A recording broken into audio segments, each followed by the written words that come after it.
Good afternoon. I'd like to call to order Environmental Matters Committee meeting for January 15th, 2020. And for the record, all the members are present. Can I have a motion to approve the agenda? So move. Second. Any discussion or changes to the agenda? No. All right. All those in favor, please say aye. Aye. Approval of the minutes. Move approval of the minutes. Second. All those in favor, please say aye. Aye. Aye. All right, next up we have, all right, Ms. Reese, we'd like to, where'd she go? There you are. Okay. You can come on up to the table. And so, let's see, Do you use these mics? yeah, you can use those. Ms. Green did email us your presentation, I believe. Yeah, that's all. I also just emailed you one more document, if you can pull that up, Oh, on BWI flights. what is it? Oh, Also reference. okay. I'll send that to you, Ross. All right, let me get the slides. So are we going to follow you along with the slides? Yeah, Okay. is that okay? We'll do the Yeah. best we can. Yeah. Yep, they're, I got them. Guide you through those maps. Okay.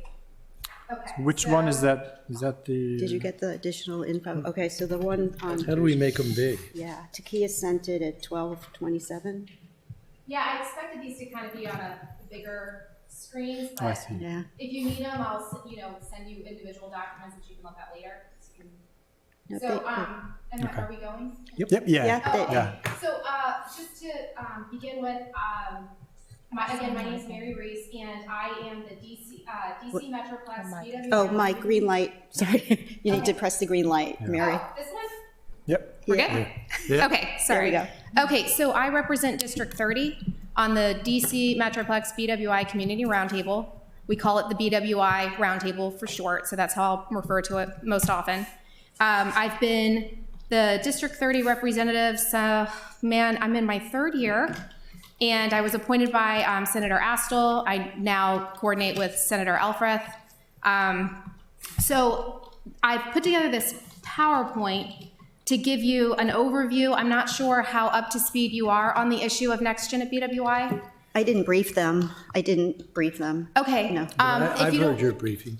Ross, I think you were at the Eastport Civic Right. Association meeting where I was able to brief Yep. residents. And the most powerful slide is this one. Yeah, isn't that crazy? So we'll get to that. Rob, do you have any background? No, I don't. Okay, good. So very briefly, how much time do we have? 3 hours. I'll go. Okay. I'd say So half hour would be good. BWI arrivals are what we're primarily dealing with when we're talking about commercial aviation noise over Annapolis and our peninsula. So that's, if we look at the second slide, basic background, NextGen was implemented at BWI in 2015. It was done with a categorical exemption tacked onto an appropriations bill in Congress probably 15 years ago. That categorical exemption basically said that the FAA, that they found that they didn't think there was going to be any significant environmental impact of the effects of NextGen. So they didn't have to do public hearings, the standard process of notifying the public and receiving input. So it's an incredible system, satellite-based system to replace our aging ground-based radar system. At the time, the MAA also endorsed the system at BWI, its implementation. So, oops, hold on a second, I skipped ahead. So that you know that happened. And what happened with that categorical exemption, it's an interesting process. I won't get too in-depth into it, but basically, by the time the flight paths actually were in use over Annapolis and Anne Arundel County and at BWI for NextGen, the 60-day period where people would had to have complained about the issue had expired like years before. So there was never a chance for people to have input or a complaint process with the FAA or the government. Okay, so if you skip to slide 3. Mary, Yes. real quick, who is MAA? Oh, the Maryland Aviation Administration. Okay. Yeah, sorry. Okay. So again, I represent District 30. I was the chair of the roundtable the past year. Now we have a new chair. We're comprised of all the representatives from the districts that are impacted by these flight paths. And we've been working diligently with the FAA and the MAA for over 2 years now to find resolutions to the NextGen crisis. Basically, the FAA has essentially walked away from negotiating and dealing with us, so that we are now primarily working with the MAA and our elected representatives. So I have a question. What's the connection between the NextGen satellite and the flight traffic? I mean, and the flight paths, I should say. Okay. So NextGen is the name of the satellite-based guidance system that the FAA implemented to guide aircraft into and departing airports more precisely. Okay. And so this is a satellite guidance system that all of our commercial aircraft are using to enter our airspace, exit our airspace, navigate throughout the airspace. Does that answer your question? Yes. Yeah. Okay. Okay, so slide, let's see, did I get everything? So is that the crisis referred to, NextGen crisis, is the change in the flight paths? Correct. So when they implemented this system and it took effect in 2015, we went from a radar guided system where planes were more dispersed over the airspace and over the people on the ground to these very, very concentrated, very precise paths. And it basically happened overnight. Like it was very strange. I live under one of the paths, and I woke up one morning, or actually it was kind of in the middle of the night at like 2 a.m. And I was like, this is crazy. There's a plane coming over my house at every 2 to 2.5 minutes. Very low, very loud. I've never heard this before. Maybe something's going on. And then I had to call BWI and figure out, and at first things were very disorganized. There was a lot, I think it was intentional to sort of, people were calling concerned, but we were told nothing's changed. So it took a while to figure out that this was NextGen that did this, then to make sure our district had a representative at the roundtable that was being formed, if this makes any sense. So this was back in 2015. Okay. And so ever since then, the effort has just been, it's been an uphill battle to inform residents that these paths are permanently changed and are going to get even more concentrated, which I'll show you in a minute. We have no legislative or legal ability to change this right now. Frosh has been working on it for a while, but we don't really have the grounds for a lawsuit. The FAA really doesn't have to listen to anything that we are, asking them to do, and they've exemplified they don't really care to because they walked away from our roundtable a long time ago.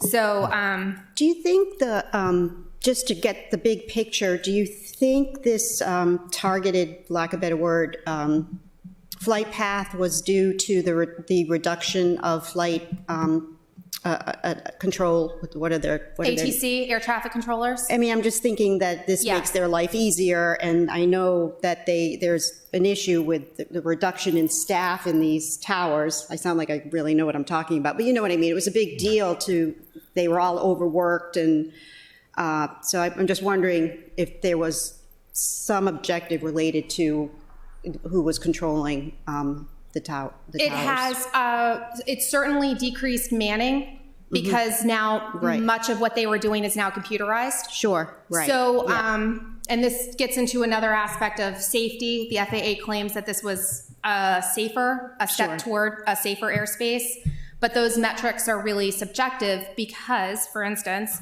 they basically cut ATC manning by 2/3 when they implemented NextGen.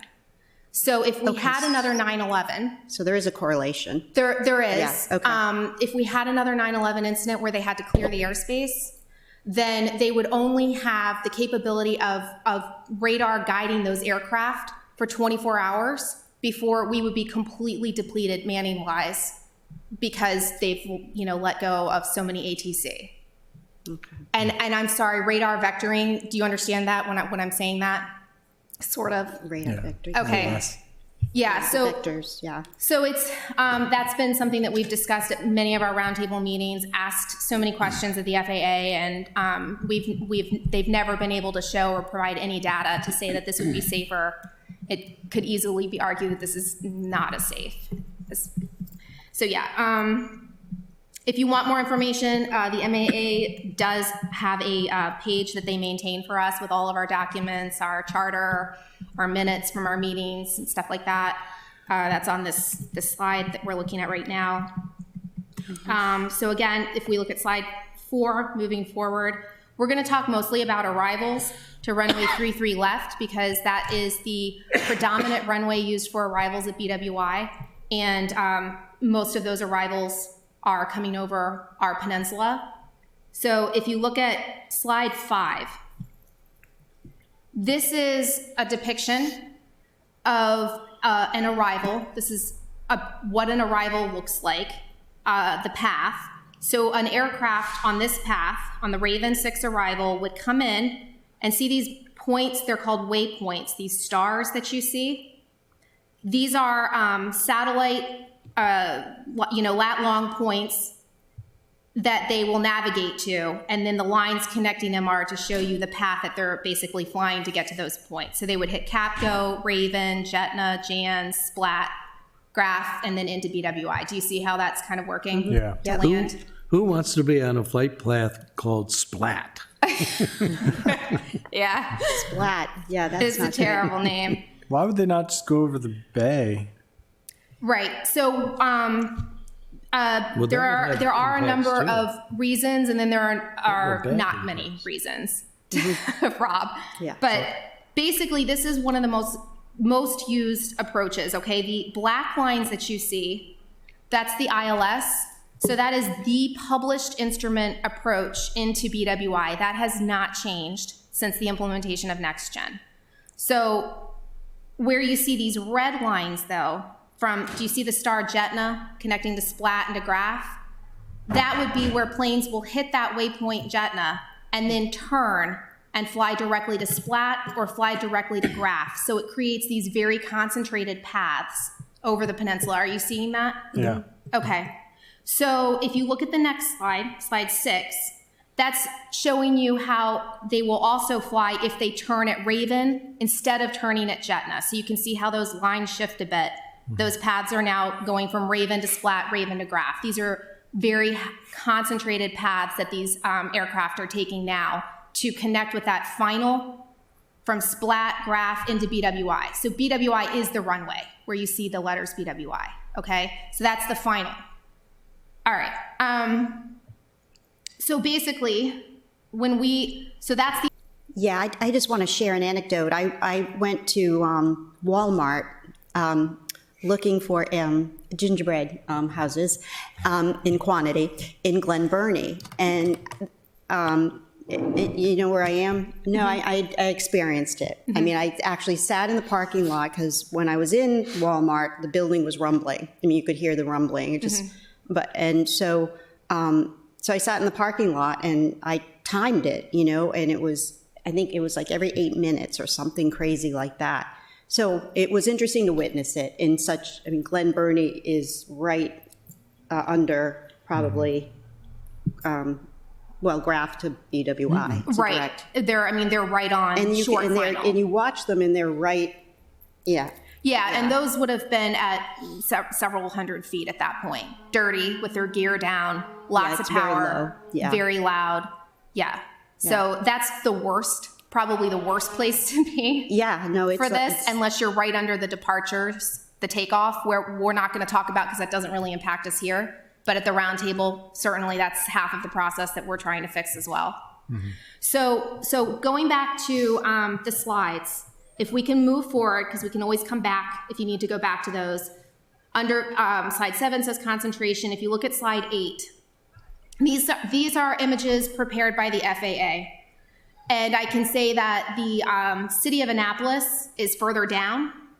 I think that was intentional over the years that I've worked with them, that they left us off of these images. But that concentrated line that you see, that yellow line, the runway's at the very top of the image, the little airplane, but those are those concentrated flight paths, okay? Now this is pre-NextGen. So you'll see some dispersion below Pasadena out towards Severna Park. You're gonna see where all those tracks are plane tracks. Now, if you look at slide 9, that's post-NextGen. You can see how this concentrated into these dark red lines, if you can see that. And then we have an overlay of both of those in slide 10, if that helps you to see it better. Mm-hmm. And so if you can imagine these lines, because I'm sorry I don't have an image to show you, but with these lines extended out below Crownsville, right? We are down, you can see about where we are, right? And we are right underneath of those majorly concentrated paths. So they were over the water, looks like. So Ross, that was the image you were talking about on slide 8, pre-NextGen, moving towards to the red image, net post, right?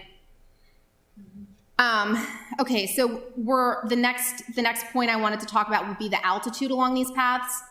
You can stay on these images or move forward to slides 12 and 13, which are the old kind of two-dimensional images, not satellite. But these altitudes, at the time that they're coming over the Annapolis Peninsula, they're in the low thousands. So they're getting to down to around 4,000, 3,500 feet, maybe 5,000. That's very, very low. That will create noise events of anywhere between maybe 55 decibels if you're lucky to 85 decibels, which is double hearing protection required by OSHA if you were working in conditions like that. So when we talk about a noise incident of something 55 decibels or higher, that means if you're standing outside, you're gonna have to stop your conversation with another person because you're not really gonna be able to clearly communicate until that noise event is over. So it's disruptive. You'll also feel a sort of percussive effect. I think that's the right word. If you're in your home, people will report, things shaking, their house shaking, vibrating, their windows shaking. It's worth noting at this point that at BWI, we do not have quiet hours. So if people are living under these paths and experiencing these noise events, there's no break from it at night. And also the noise averages that are currently used to determine the noise contours around airports that determine noise zones are used with an average of noises, a day-night average. And so you might fall under the MAA will be happy to tell you, for instance, that you fall under a 65 DNL average, but that doesn't mean that you don't regularly have 85 decibel events going over your home. It's actually very hard to get above the 65 DNL threshold where you would qualify for noise mitigation. And at that point, you're choosing, you would hopefully be choosing to live in a home where you wouldn't want an outdoor life, right? Because if you're going to insulate yourself inside of your house, you're not going to have a very good time outside.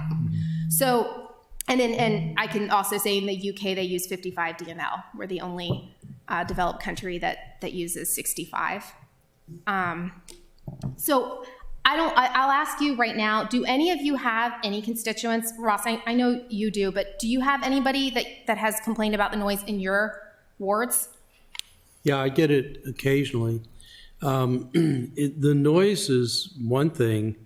The altitude also affects the ability of the unburnt fuel to put the low level.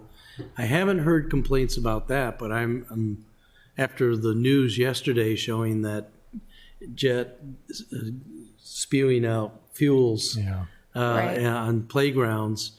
When Rob said earlier, why don't they come in over the bay?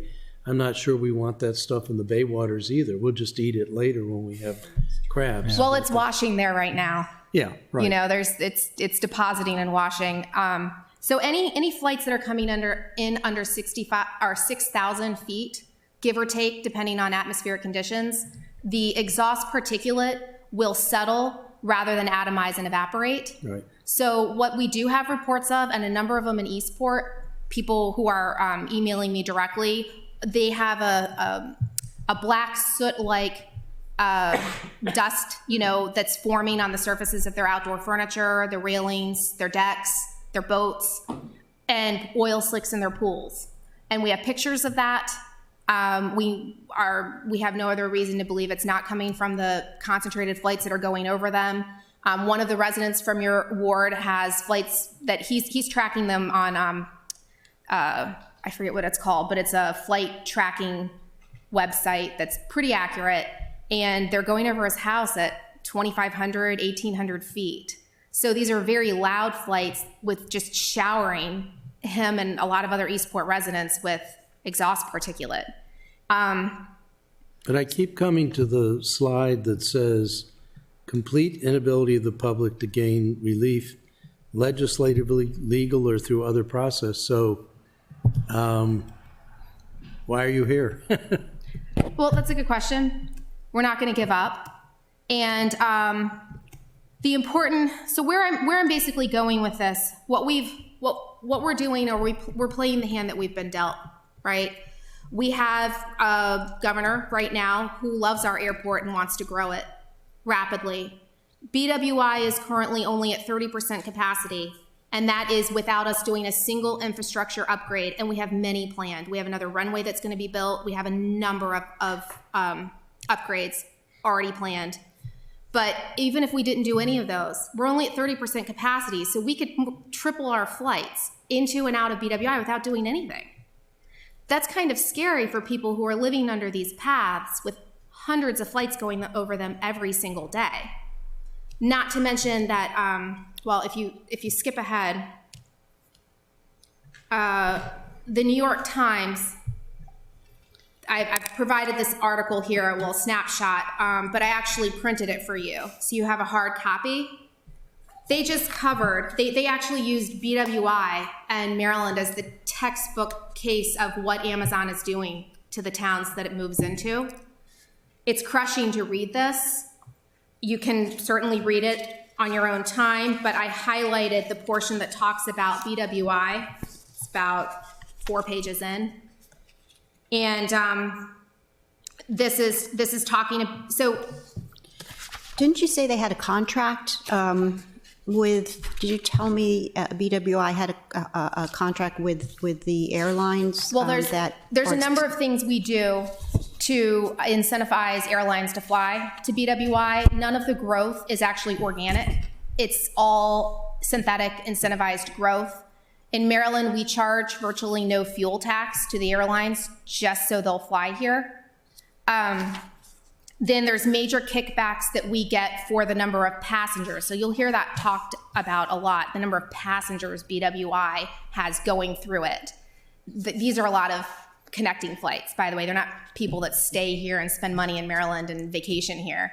These are through flights. Those are wickets. The passenger wickets give kickbacks to BWI, basically the state, from the FAA. So the more we grow, the more money they'll give us. So it's sort of like a self-licking ice cream cone, right? I don't know if you know, but Southwest is like our biggest commercial airline. I think they're about 65% of the traffic right now at BWI is Southwest. But this is the Amazon issue is very important because over the past going on, over 3 years now that the roundtable's been working on this issue, I think we've racked up a bill of about $2.5 million for the studies that we've, or the numbers we've requested, the information, all of this. I mean, this is very costly exercise for the state of Maryland to be working with the FAA on this issue in the way that we are.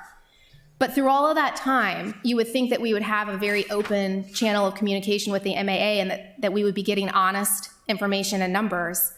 But this, you'll see in this paragraph that that this entire expansion of Amazon, which was called the midfield cargo operator in all the documents that we were looking at, right? That it was cloaked in secrecy. And it was because we first learned about this major major infrastructure overhaul and addition at BWI from the New York Times.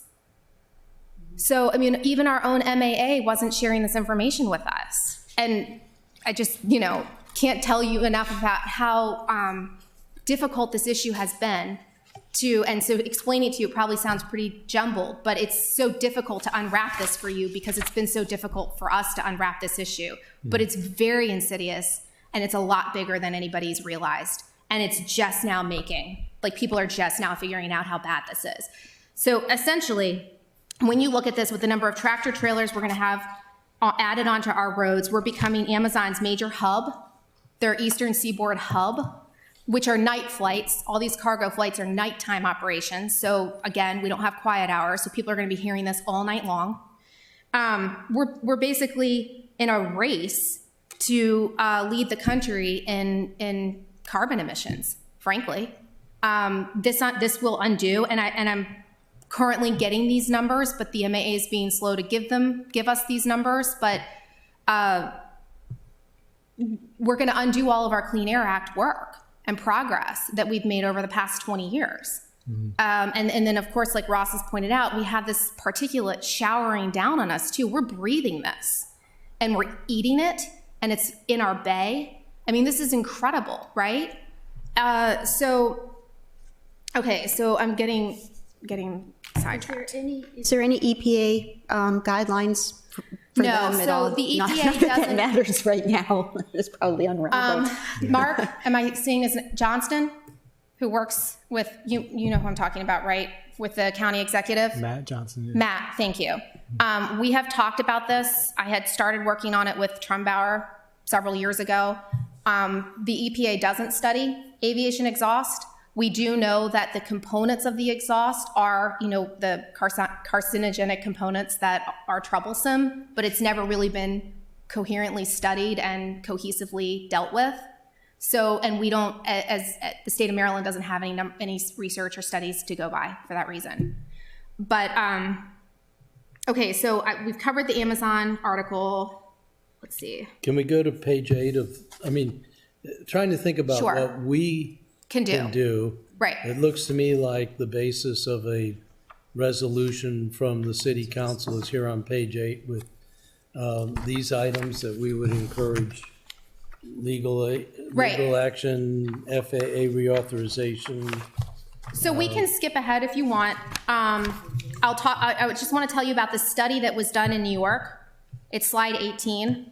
Okay. So this study was conducted to determine the health, the impact on human health that a concentrated flight path would have over a community. And the results of this study were, as we would expect them to be, the impact was very bad. And then mysteriously, after that happened, so this was in Queens, New York, the community that this path was going over, after that information was released, then the FAA changed the flight path. So we currently, this session, have 2 cross-filed bills to study the health impacts of concentrated flight paths at BWI on Maryland. It would be a 1-year study if the legislation passes and is fully funded. And I guess I would ask if you guys think it's appropriate that the city council could potentially endorse that study.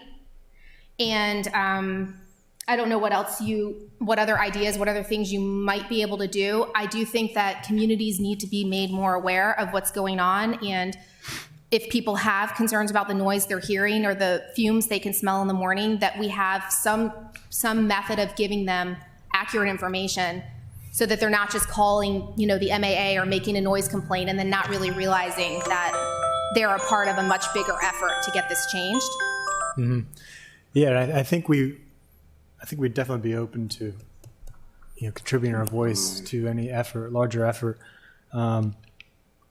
It sounds like most of the action is going to have to happen on the federal or state level, but whatever we can do, because like you've shown us, the path goes right over Annapolis. I think we do need to get involved in whatever way we can, and it may just be, like I said, lending our voices in support of some other efforts that are going on. So yeah, if there's any, with the specific legislation, if you can send us any information on that, we can look at possibly drafting I normally resolution. don't support these kinds of resolutions, but if it's a resolution coming to the city, to higher elected bodies, saying, you know, we're in the middle of this, we're concerned, please help us. I think that is you know, if it was national gun ban or something like that, which I do support, but I don't think the city council, but going to our representatives both at the state and at the Senate level, Cardin and Sarbanes. And Chris and so forth, I think I would be supportive of doing that. Would it be better to be specific and reference the ongoing state legislation? Is that more helpful? I mean, I see. And supporting the study. Yeah. So if we can get the flight path. I think it's really up to you. I mean, supporting the study, I think, would be very important for us, but also the continued growth of BWI. I mean, this rapid expansion of BWI threatens us as well. And how you would feel you could possibly make a comment on that or not, weigh in on that, would be up to you. Well, I'm looking at page 7 of this handout, and I see, the whereas clause is already there for us as far as what, for background, your. The annual report, and I wish I had a 2019 report, but we're working on that for you right now. So, but this is still this is our most recent report for you. I'd like to wrap up this part of the agenda. Do you have any other closing comments? No, that's pretty much it. Thank you. Okay. Well, thank you for bringing this to our attention. Well, and working so hard on it for so long. Yeah. I appreciate that. And we'll definitely at the ECA meeting, it did have a big impact. I do get, a few calls a month. But unfortunately, I think that one part of the slide that says we can't do anything sort of made people resigned. I think there is something we can do as a council. Yeah. So definitely thank you, and please do consider us supportive of. We'll draft. Great. Thanks. Your efforts. efforts. Thanks, guys. Thank you. Okay, thanks, Mary. All right, next up on the agenda, Thanks for that. we have Dr. Nash and a report from Planning and Zoning.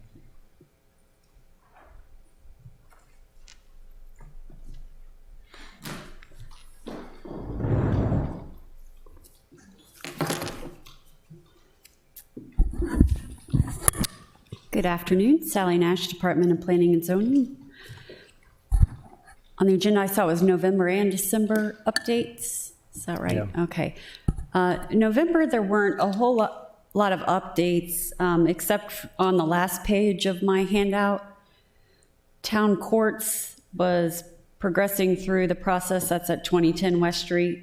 And they got some building permits initially approved by the end of November. They then, if you look on December, were issued in that month. So we got the final documents we needed to be able to move from initial approval to issuance. Okay. Truxton Park Pool, we also issued demolition and building permits in November. For December, in addition to town courts, we finalized Annapolis Townsend Farm Road. That's off Dorsey Road. That was actually done before December. I just hadn't noticed that we had been making a lot of progress on those. So that project is largely complete now.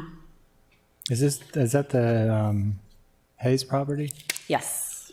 Okay. And the same is true with Enclave at Spa, which is largely complete at this point.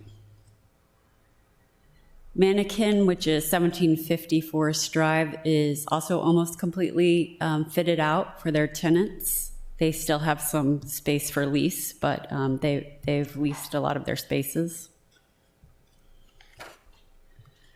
Primrose Hill, again, that's one that I was mostly catching up on, is finalized and is also largely complete. And we worked more with the pool and finished up issuing all the permits that we had outstanding for that project in December. Are there any questions? Yep, I do. I do. Alderman? So, Primrose Hill, there's been ongoing concerns about the water that's flowing out of that and into the old neighborhood.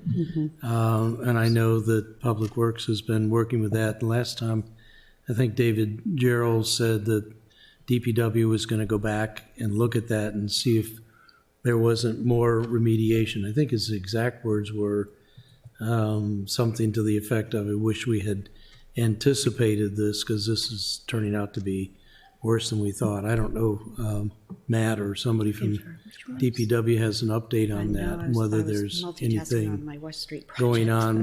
There was a thing in the paper about people's backyards being covered over with silt and things like that. Which project are you talking about? The Primrose Hills Oh. on Milkshake, off of Milkshake Lane. I think Matt Waters has an update on that. Yeah. Hello, Matt Waters with Public Works. So for Milkshake Lane, they're getting close to wrapping up that project. We still have to do bond inspections and things along those lines before we wrap that up. During the construction of that project, there was some minor slope issues that happened on a couple property owners and retaining walls that were damaged. Those have all been repaired. New retaining walls have been put up in 2 of the 3 backyards. And the 3rd backyard, the homeowner decided that they did not want the retaining wall. They just wanted the slope stabilized as best possible. And I haven't heard anything from any of those homeowners since then, if there's with any issues or anything like that since the work's been completed. I saw Tracy McGranahan, I think at the holiday party here in December, and I didn't have the sense that she was happy yet. Is there anything more we can do? There's a very specific site there. When we looked at it before, it did not seem like runoff was leaving the site and going onto her property. The way her property is set up is that her house sits downslope from a lot of area that comes to her house. And, there is a lot of back and forth with discussions with, we've had meetings on sites. We've had the engineer of record, Ms. McGranahan had an engineer that she had hired to come out as well. And, those conversations seem to lead more that the development isn't technically causing all the issues out there. I couldn't catch The development is not causing all the issues on her property. But, there was still argument that she was saying that water that's flowing underground was entering her basement and those type of things. And that's really hard to prove, especially when the majority of the site goes into a storm drain system, which discharges into a stormwater management pond on site that, so it was kind of hard to say that runoff was coming from the development and causing issues on her property. There were dye tests that were done. But the problem with that too is that, you do a dye test and just to back up and explain what that means exactly is that you could fill, there's underground storage in some areas there, and you could fill up those underground structures with like pool water or something like that, and you add a dye to it, and the dye is colored so that, and it's normally safe, it doesn't cause impacts in the streams and stuff like that. Is the underground storage like a sump or what is? There's a couple underground storage for additional volume to hold on site so that it doesn't all flush out into the stormwater management practices and overwhelm them. So that was part of the design. Okay. The developer had put in additional monitoring wells and tested to see if any water was leaving those underground structures. And there was not really any issues with any of that. There was only one that really showed any additional water in it, one of the wells, and there was, I think, 10 wells, and they even put some on Miss McGranahan's property as well. And I don't have the exact numbers in front of me, but I believe it was something along the lines of there was only one that seemed to fail, and the reason that failed was it wasn't properly sealed on the top, so water fell into it and from surface flow. But none of the dye I'd ever seen going out. But one of the drawbacks too is that when water goes under the ground and it flows through the ground, it could take years and years before it gets anywhere. So that was part of the argument with, the water getting into her basement was it's highly unlikely that that was the case. That it was caused by the new construction. That's correct. So it was something that was waiting to happen. I mean, my concern, obviously, she's not my constituent, but is that if the city has permitted something that affects homeowners, obviously becomes our problem, and it may become our problem more than just a political problem. It could be a legal problem. And the developer did not want to have any problems with offsite issues. I mean, I believe they're involved with the lawsuit with the former general contractor that was on site because they were the ones that caused a lot of the erosion sediment control issues early on in the construction site, and also led to some of the erosion of the slopes on Edelmar Drive and Court. And additionally, they did replace 3 of the retaining walls out there, or put 2 retaining walls up and stabilize the 3rd area. So from your perspective, we've pretty much done whatever we can and need to do? For the most part, yeah. Like I said, we still have to do bond inspections and wrap up that, and that's a whole different process. That looking at everything, making sure it's properly installed. The as-bills match what they provided us with and everything like that. And the as-bills haven't come in yet. Question about the bonds before we move on. Is there any need to hold the bonds longer or increase the amount in case something happens? Or that's a site-to-site evaluation. Typically, if there are issues, we don't reduce or release the bonds. And that's we have a backlog of bonds in general, just because of what we see out there. Storm water management facilities failing, or not having the as-built, those type of things. are you anticipating any need to look at that for this project? It depends on when we do the inspection. That's we do the inspection first before we make the judgment of if it's reduced or released or. So are they ever held in anticipation, or if there's a potential? So for an example, in this site, if people are concerned about runoff or impact on the properties, is there any consideration about holding the bonds longer in regards to those issues, not necessarily the infrastructure bonds, but just in terms of the potential runoff issues? We have the performance bond, so if the site is not functioning as it's designed, then we will hold the bonds. Okay. And we will not reduce them or release them until it's mitigated. Mm-hmm. And we have done that for a series of sites. I mean, I don't have any in front of me right now that I can say and just rattle off, but I did, I think, 8 inspections last week, and of those 8, there was a couple that I can't release because there were issues out on site. Yeah. And how long can you hold the performance bonds? When are they released typically? I mean, does it vary on site?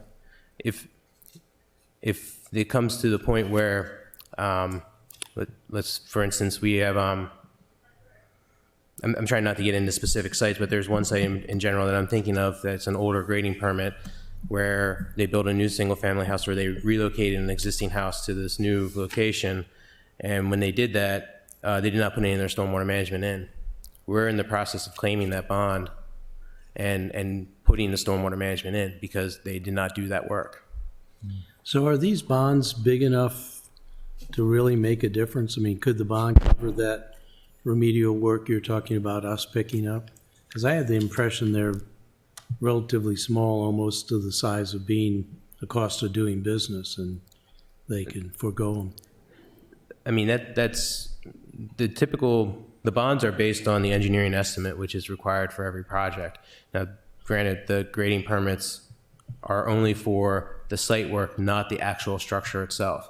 So in the case where we were, let's say a contractor goes out and they're going to build a new single family house, they excavate out for the foundation and then they never build it. And the site sits and sits. And the contractor goes belly up. We can claim that bond and then to stabilize the site. We're not going to build the house. We're going to stabilize the site. And that's what we would use the money for, is to stabilize the site.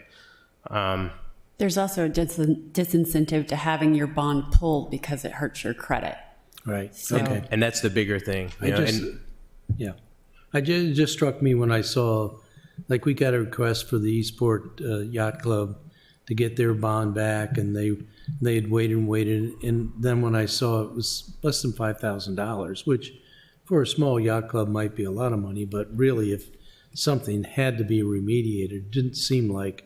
That had probably much. been reduced already Yeah, so from the original amount. yeah, there's a two-step process. The first step is after the construction's completed, we go out and do an inspection. There's three parties that are pretty much involved with the bond inspections. There's trees are looked at and vegetation and all that. Right. Public Works looks at for how it ties into the Public Works facilities, and I look at it for stormwater. And you know, all three of us have to pass it for it to be reduced. And when it gets reduced, it's reduced to 10% of the original value.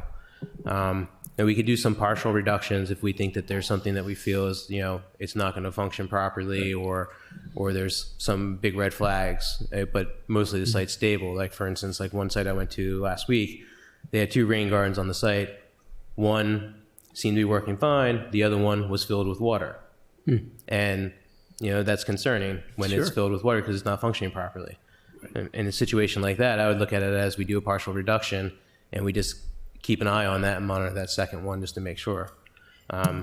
We've had other sites where, and again, not to get into too many details, but we have sites where they have dry wells on site where they weren't functioning or installed properly per the plans. And I won't reduce the bonds because they didn't meet the stormwater management requirements for the project. Right. Okay. Instead of the, oh, go ahead, Alderman. Matt, the retaining walls, assuming they were, or would you agree that that was remedial work? And if so, what was our involvement and risk in that solution? Sure. So with the retaining walls for Milkshake Lane, the contractor got new grading permits to do that work. So they had separate bonds, separate permits, and everything that was associated with it. The two retaining walls that were replaced were existing retaining walls that were out there. Some of them, one of them in particular, was definitely not up to code and would not have ever been approved. And I'm not trying to point any fingers at anyone or say that, you know, they're responsible for this or whatever, but it may have been something that was done without our city approval previously. You know, so what the developer did was actually make it a better situation there. So it made it a better situation for that homeowner specifically. Yeah, I bring it up because I specifically remember during public testimony at a city council meeting that was a big issue. Yeah. Yeah. Yeah, I mean, it's definitely something that was a lot of concern, you know, and we can have a whole entire debate on whether it was fair or not for a developer to have to go in and fix the retaining wall that wasn't up to code initially, you know, and that, but the developer did comply with the city's request to do that, and they did it. And So- does the bond cover 100% of the cost, or is it just a portion of the estimated cost? It covers 100% of the site work based on the engineer's estimate that comes in with the plans. You know, and doing permit reviews too, I can say that we get a lot where there's information's missing, and we tell them to absolutely get that information in there because it, again, lowers the cost of the bond. Yeah. I mean, typically what we see right now, it's it can range anywhere from $20,000 and up. And that's just for like starting with a single family house. Yeah. So that's helpful information. I think there's a different level of understanding for each of the council members. You probably know more about it than I do, but it's good to get an understanding of that background. I was recently driving around because of the Forest Drive Eastport Task Force group that's ongoing, looking for potential relief roads, and it brought me by Rocky Gorge, which looks like it's starting to reforest itself. Do we have any expectation of what's going on with Rocky Gorge? We've been approached for some concept level plans, but I don't know, I haven't heard anything back from them because of the access issues Right. remain problematic. Yeah, no, it does. Okay, well, And you indicated that the grading permits had expired? Right, and now the grading permits have expired, so they would have to start from scratch basically for that project, which I think they're sort of intending to do because I don't think there is a buyer for the single-family townhome project. Oh, okay.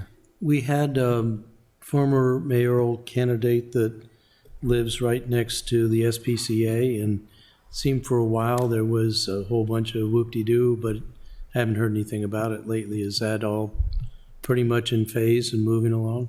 I think so, yeah, I haven't heard anything about that either, so I think it is, No news is good news, right? no news is good news. But where were they? Had they submitted any? I'm not sure if they've Permits for submitted a review? building permit. I'll have to check on that. Okay. Their grading permit has revisions. Matt, do you happen to know about that one? I haven't seen anything since we reviewed it. That was, My last date is August, so. yeah, that was the last time that we've really looked at it, was in August. Right.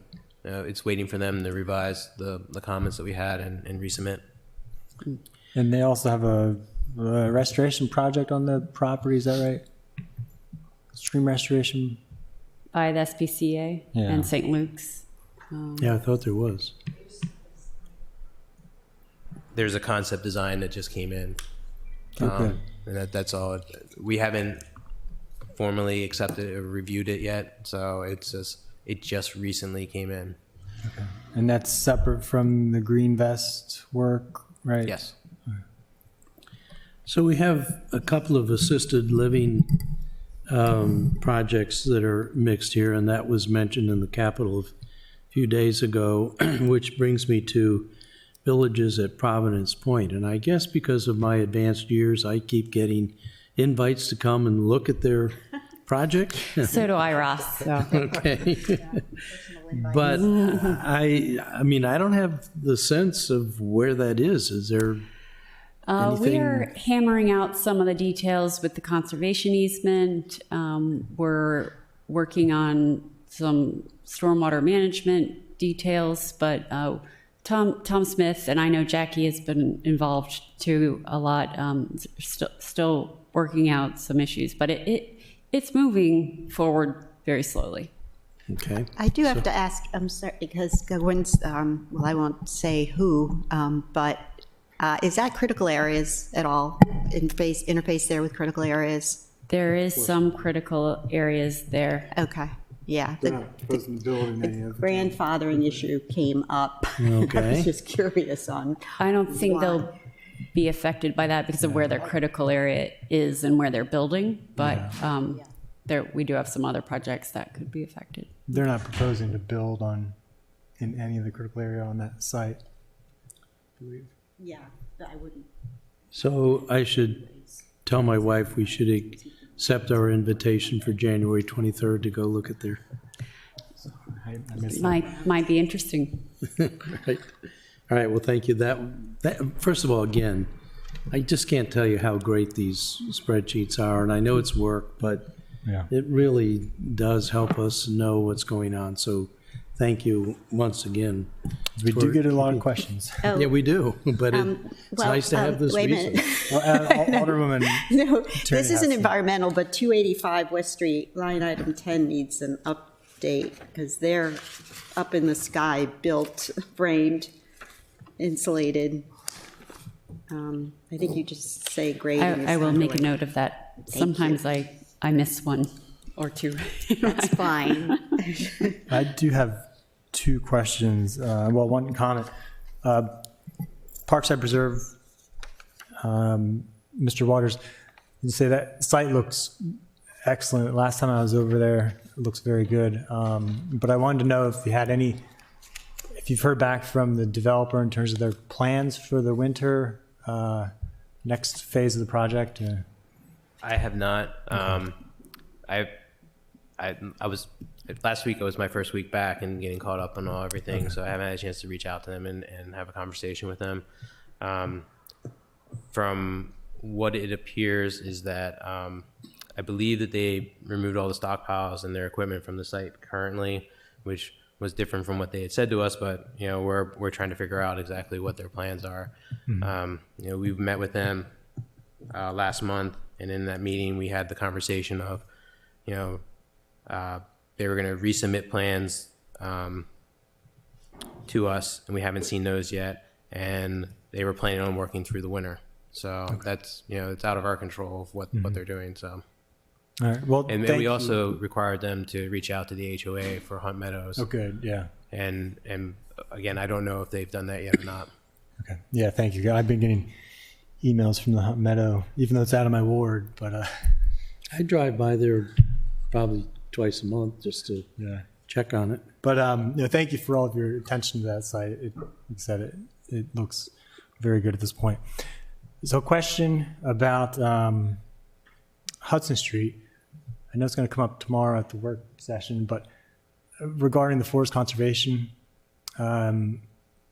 assuming we buy that property, is there forest conservation? I can't remember what the mitigation was that was required on that site. Is there still mitigation open that would need to be done by the city, or has it already been done by the current owner? Just wondering what the city obligations would be. I don't know. I mean, they have a grading permit, right, Matt? Do you know? So I would. Yeah, they have a think grading that- permit already. I have not looked at those plans since we last reviewed it and approved it, so I would need to reevaluate that. So I'd have to take a look at that again. And how would the transfer work for the grading or for the approved stormwater management plan? I guess if the city were to buy it, would we have to develop a new plan? And has anything been put in on the site for stormwater management? I've not been out there myself. I have not really been I involved in think any it's just been graded, but I don't know if Marcia, Okay. do you know? No. Yeah, and I don't know if there's been a building permit issued for that site. No, I don't think so. But I think it's only been a grading with the footprint of where the building was going to be. So, it's, for how does that work with the grading permit? As long as the site is stabilized and completed, that's not our issue. It's already installed. If we buy the property, we'd be responsible for taking care of the stormwater management that's on the site that's already been installed. And would we possibly have to do new stormwater management? Well, it depends, I guess, what's on site, whether or not we'd have to do more additional stormwater management or not. So the stormwater management for the site is already just set up for the footprint of the building. Now, if we modify the footprint of the building, then you're changing the approved site plans, which then would need a revision to the grading permit, which would change the stormwater management. So if the footprint of the building works, we shouldn't change it. Yeah. Okay.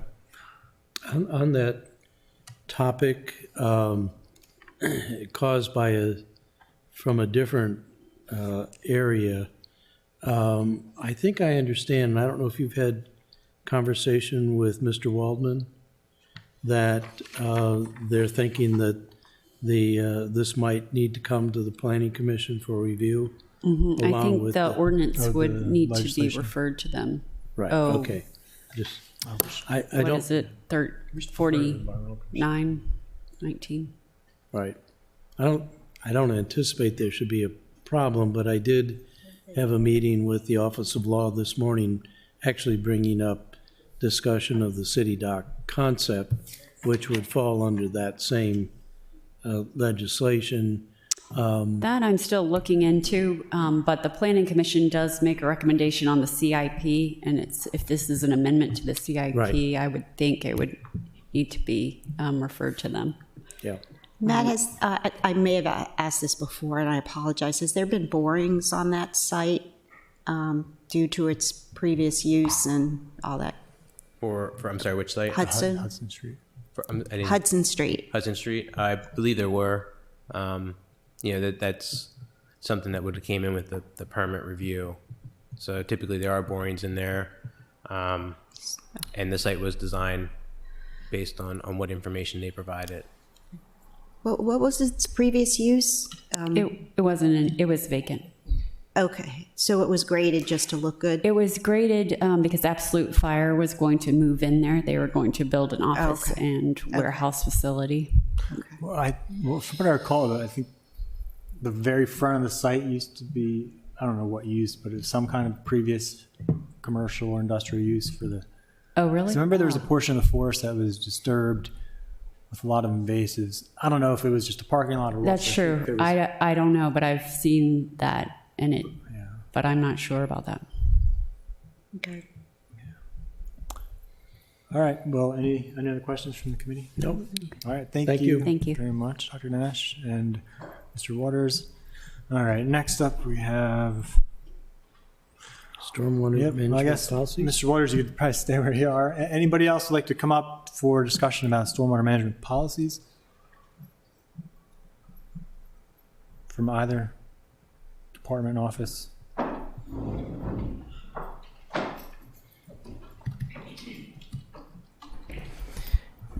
Good afternoon, Marcia Patrick, Assistant Director of Public Works. Sam Bryce, Chief Engineering and Construction. All right, well, thank you all for coming. So I know this was added kind of late to our agenda, but just to give you a little background, this was coming from this discussion. We kind of got the idea coming out of the appeal last week, the Board of Appeals dealing with Eastport Shopping Center. So I know some of my colleagues may have some specific questions about that particular case, I think as it relates to the adequate public facilities for stormwater, and I think in general stormwater management. For me, I kind of have some of the larger questions about stormwater management, and in particular regarding what's our current policy in terms of, do we allow, when a developer has to treat stormwater, do we require them to treat it all on site? Do we look at any opportunity for treating off-site at all? So that's my first question, and that's where I dug up some of the county code to kind of compare. But first of all, I guess the first question would be, what's our general policy for that kind of, for stormwater, meeting their stormwater management requirements? Because go ahead. Sorry. So, as it relates to how we review this- review, is that, I just want to be clear, Well, as it relates to adequate facility, but also generally, Okay. because I know there's interest in revisiting both the adequate public facility, but also in terms of stormwater management. I know, we kind of had different opinions, I think, on whether or not to require or allow off-site treatment. For me personally, I see the value of having it on-site because, I think we need to treat upstream instead of using the streams as simply the stormwater management devices. But I think there's certainly a opportunity for balance, and that's just my own opinion.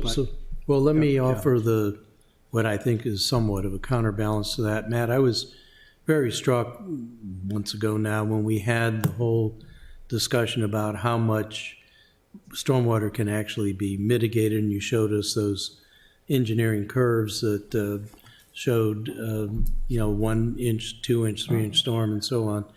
And I'm struck with that most development in the city is going to be redevelopment. And we had that particular project where it was Bozzuto, where we really had to stretch to meet 50%. And it was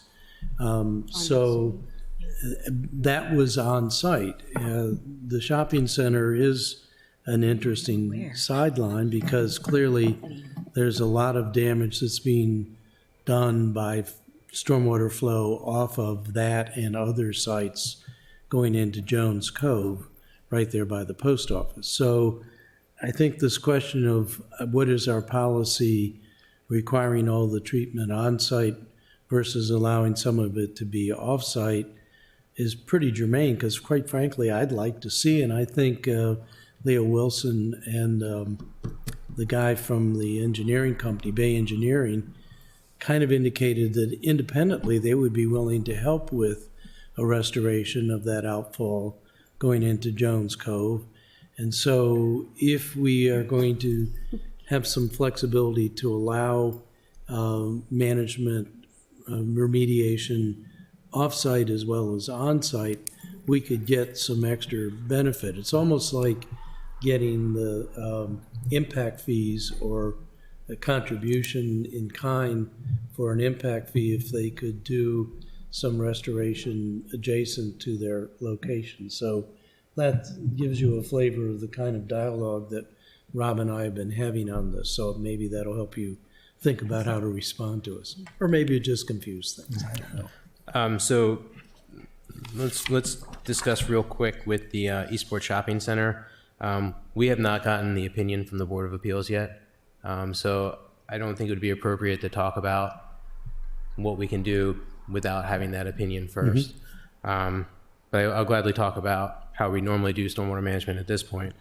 So when our code for adequate public facilities basically says in 22-24-020, the goal is to ensure that all public and private stormwater infrastructure as installed within a receiving drainage area is capable of handling a 10-year storm. It also says that consideration will be given to any existing or proposed infrastructure within the study impact area downstream of the point of discharge. And then it goes on further to say, and it should conform with Chapter 1710 of the code. So 1710 is the stormwater management code. And what that refers to is the stormwater management manual for the state, the MDE stormwater management manual, volumes 1 and 2 from 2000, and it was updated in 2009. In there, how we do sizing for stormwater management practices is that we look at and we do small scale practices on the site. And that's the environmental site design volume that we shoot to get to. When we do the design of that, it's based on your percent impervious on site. And we've talked about this before, but it's basically your percent impervious on site, and your drainage area and your rainfall intensity and a unitless coefficient. And that's how you determine what volume you're required to treat. So that is a volume that's required for new development projects. And there's a classification called redevelopment projects as well. Redevelopment projects are when the existing impervious area on site is greater than 40%. That's the only time that redevelopment kicks in. Mm-hmm. Now, with on-site versus off-site treatment, our goal is to do all on-site. And the way that the stormwater management manual is read, the only time they ever mention off-site BMPs is under the redevelopment category. And that's later in Chapter 5. That's the only time that is ever brought up. Now you can do a BMP, which is the best management practice, with like a large scale pond, like a regional pond. You could do a BMP if you can't meet the volume required to do for the environmental site design. And this is where it gets confusing. There's a lot of math and everything like that, so I do apologize for that. And the goal of basically the ESD practices is to treat stuff at the source. You want to slow down that runoff before it gets into the storm drain and prevent it from really getting in there as fast as it does now, especially when it's in an impervious site.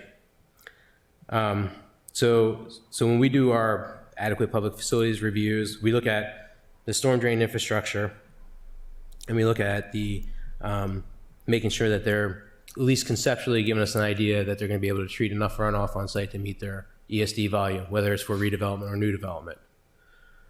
So that's the first step. For Eastport Shopping Center, they were treating, it was classified as redevelopment, and I believe they were treating 74%, and that was before the ordinance was passed, or I'm sorry, the resolution was passed on the increased stormwater. And so they were almost at that 75% threshold. And all the stormwater management they were doing was on site. Yeah, no, I understand that. With the more stringent policy, I mean, I'll let Alderman Savage speak to his, but to me, I'm looking for the best environmental outcome.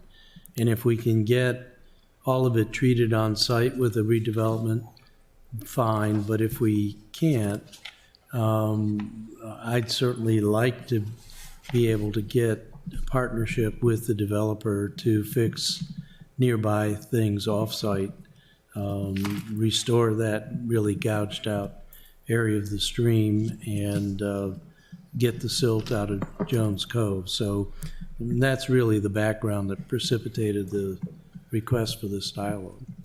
So I can just read from the state manual real quick. The for redevelopment, and this is what they say should be required for addressing stormwater management for a redevelopment practice or project.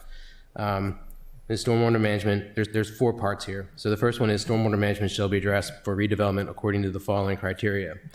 Reduce existing impervious area within the LOD, limited disturbance, by at least 50%. Implement ESD practices to the MEP, which is maximum extent practicable, to provide water quality treatment for at least 50% of the existing impervious area within the limited disturbance, or use a combination of impervious areas reduction and ESD implementation for at least 50% of those. So when it says 50% of the existing impervious area to water quality treatment, that's a 1-inch storm. Mm-hmm. And that's how they determine what volume they're required to treat for that. Then it says alternative stormwater management measures, this is the second one, may be used to meet the requirements above provided for a developer satisfactorily demonstrates the approving authority that impervious area reduction and ESD have been implemented to the MEP. Alternative stormwater management measures included but are not limited to an on-site structural BMP, an off-site structural BMP to provide water quality treatment for an area equal to or greater than the 50% of the existing impervious area, or a combination of everything that's already been stated. So that means that you can do something off-site then at that point. Right. Then it goes to further and says this is the third one. Basically, you can do retrofitting existing structural BMPs somewhere within the same watershed, stream restoration, trading policies that involve pollution control programs or watershed management plans. Now, under this section, those four options there, it does mention that MDE should be included in those conversations when you do something like that. What was the thing that should be? MDE should be included because, like if you're doing a stream restoration project, MDE has to approve that. Mm-hmm. Since I've been with the city for 7 years, I haven't seen anyone try to do any of these practices as an option. We've always tried to push them to get things done on site. Well, I understand that. And certainly, actually, if it's possible to send me what you were just reading from, I'd like to peruse it a little more time, real Careful time. what you wish for. Yeah, right. Sorry. But go ahead. I'll just say real quick, it's the MDE stormwater management. I'll send you a link to the chapter. Okay, that would be perfect. Thank you. But his page is 5.117 to 5.118. Thank you. That would be very helpful. And what was the city code reference? City code reference 24020. 2424020. And that also references 1710. Yeah. So, and I gave you a copy of this county code. College should have a Right. copy as well. Yep. Because I did speak to the county just to find out what their standard is. And so you see in the first section, 16.4-203, requirements in addition to the minimum control requirements. Because what they originally told me was that they require all the stormwater on site, just like the city, but that they do have some other ability that they've worked into their code to allow off-site treatment. And so I asked them to send me the code, and this is what they sent me.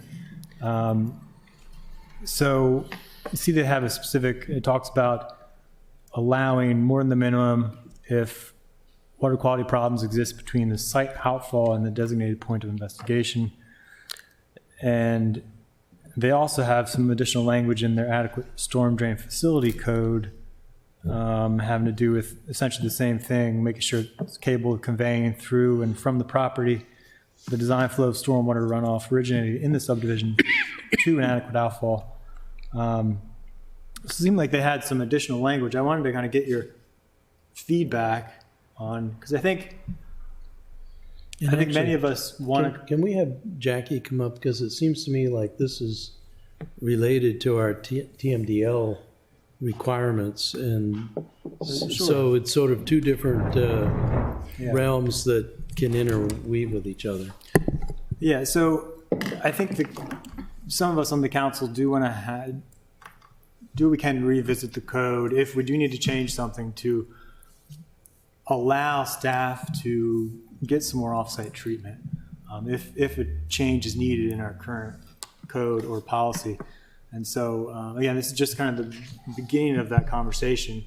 I wanted to invite all of you. So if you have any thoughts on that, on the county approach, if we're not so different after all in that regard, please let me know. So under what you sent, where you gave us right before the meeting, 16.4.203, the requirements, in addition to minimum control measure requirements, there's subtitle 1 and 2 there. Both of those are already in our code. Where is that, Matt? It's in chapter 17.10. I don't have the exact code Okay. number in front of me. Just trying to find It's kind of correlate. hidden in there. Okay. They're lumped into one section, and they both have it's the exact same wording, except for it's just one line instead of being two separate line items. I couldn't find, I did a search for outfall on the city code, and nothing popped up in 1710. So I don't know if the language may be slightly different or not. But you're saying essentially that this came from the model ordinance. The model ordinance, essentially. Yeah. Hang on one second. I'll just see if I can find it real quick. Sure. I think it's under.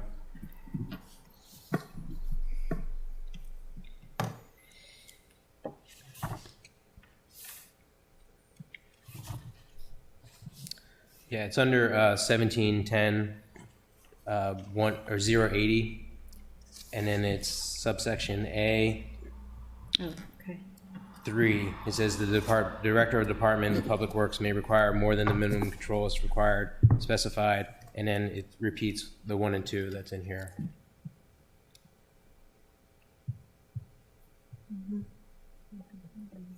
Yeah, slightly different wording. But that's something we can look at. But is- One of the yeah. things that I've been telling staff whenever there's an opportunity, I just had this conversation with Dr. Nash and Tom Smith, and Tom was saying, well, it's because the code isn't really working very well. I also had this with Bob Gallagher and the Board of Appeals, and I'm saying, come to us, you know it better than we do. You know what's in the code that isn't working right and is constraining or could be better. And I think that's part of the purpose of this dialogue. You're the experts. We're trying to figure out how we can get better outcomes if they're better. Sometimes what we think is better isn't really better. In fact, it could gum up the work. So you need to tell us that too. Yeah. So that's part of the philosophy behind this dialogue. And this is helpful to do this crosswalk between the code. So anyway, just a little interjection. And is there a connection between that language and the, I'd have to look up the adequate storm facility and the language in our APF, but is there anything that could be improved in that to allow for, I guess, providing more of an ability to staff to be able to get some more of that off-site treatment in addition to satisfying everything on-site? Because it sounds like the county doesn't always utilize that provision, but it's kind of case-by-case basis, right?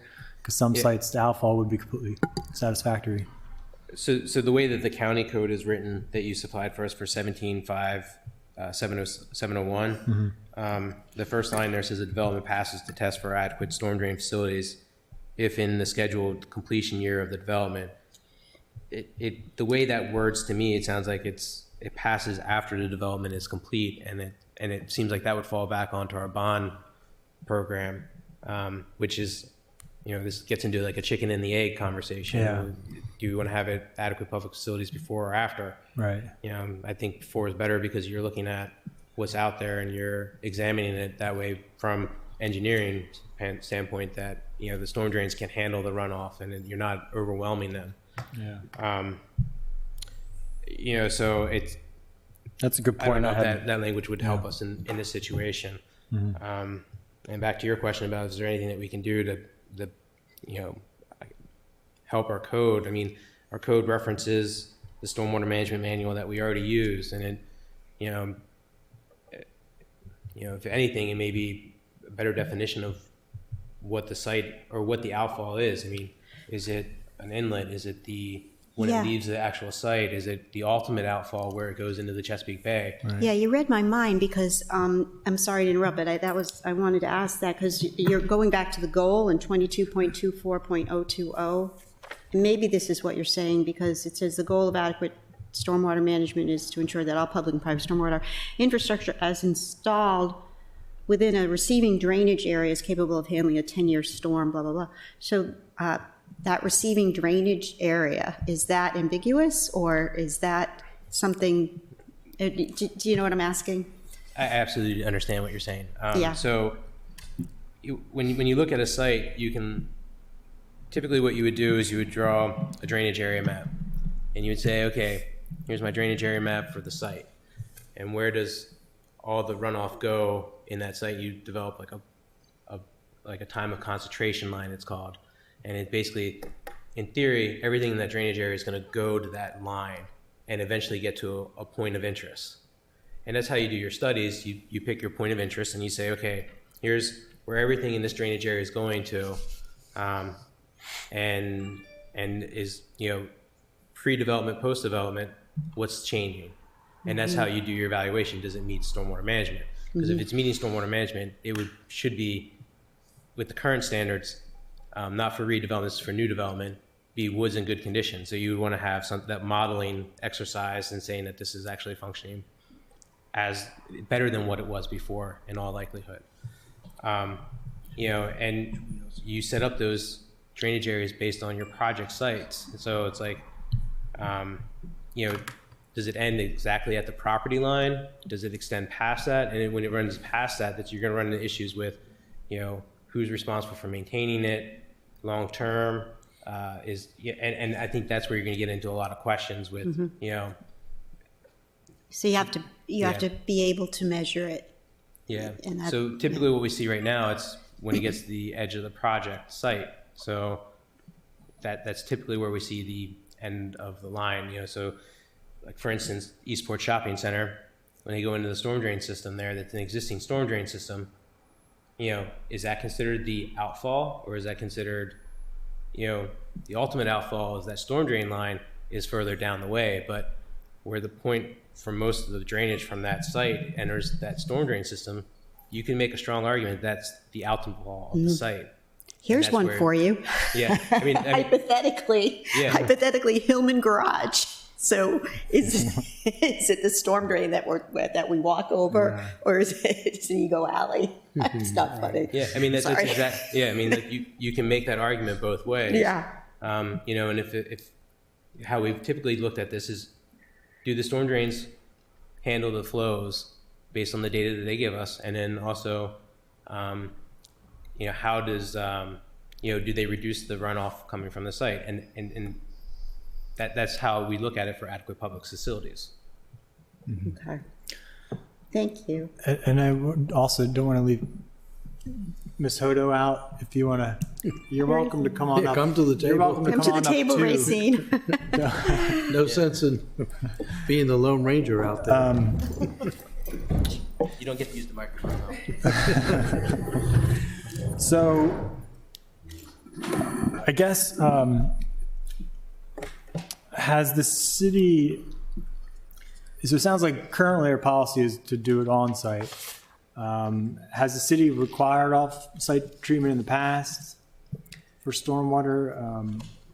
So the only project that I'm aware of that has off-site stormwater management was when we redid City Dock. The stormwater management, we couldn't do anything in that area, so we did it off-site. That's the only project that I'm aware of. Okay. Yeah, at this time, that's the only one that I can really think of. I mean, Okay. yeah, that's the only one that's coming to mind right now. Yeah. Well, And we do have like some projects where there's existing stormwater management on a site. And we like Bay Village is that site, that project. So they did additional stormwater management on site for the project, and they also maintain the capacity of the original stormwater management with that going underneath the structure itself. So, you know, that's how we handle it if there's existing stormwater management. They still have to do stormwater management for the new work. Yeah, and I think, you know, for me, I'd like to get to a point where staff feels comfortable in certain situations asking a developer to treat off-site, even in addition to everything on-site. And so that's where, you know, I think I may take a stab at adjusting, making some revisions to the code and sending it to everybody for review. But of course, that's all within reason, right? You know, I think would it make more sense just to have a combination of the two, to, if they can't do, or if it doesn't make sense for them to do off-site treatment, maybe like in terms of Eastport Landing, say the asphalt was in such a bad shape it would cost an arm and a leg to restore it. Do we have I guess we could maybe have them pay into the watershed fund, and could we use that to the watershed fund to in the future fund kind of a larger outfall stabilization or restoration project? Because I don't think, do we have the capability to require developers to pay into that? We don't have impact fees at all, do we? I guess at this point? No. I guess that'd be considered an impact fee. Do we have anything like that currently? I don't think we're aware. We can do some research. Yeah, because that may be something when we look at the adequate public facilities, adequate stormwater facilities, is including something like that as an option, because I know some sites it's not going to make sense. But when I look at the code, there's language in here that sort of says, well, I'll read what it says, but I interpret it as saying we can't limit what the state says. In 1710.030, stormwater management, the application of this chapter and the requirements set forth herein shall be the minimum stormwater management requirements applicable in the city and shall not be deemed a limitation or repeal of any other powers granted by state statute. You could read that as to say the state statute governs. Yeah, so the way we look at it worst is case scenario, right? Right, Or where's county in that?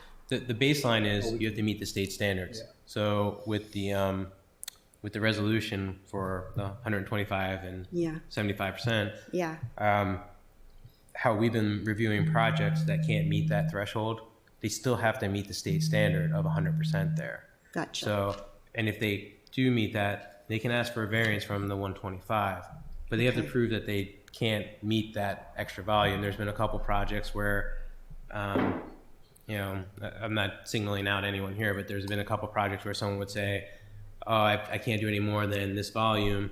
Can I get a waiver? And then you look at it and they're not meeting critical area guidelines. It's like, nope, we can't approve that. So I was just wondering, by introducing the county, does it get complicated? When, you know, I think your objective is to see which one is more strict.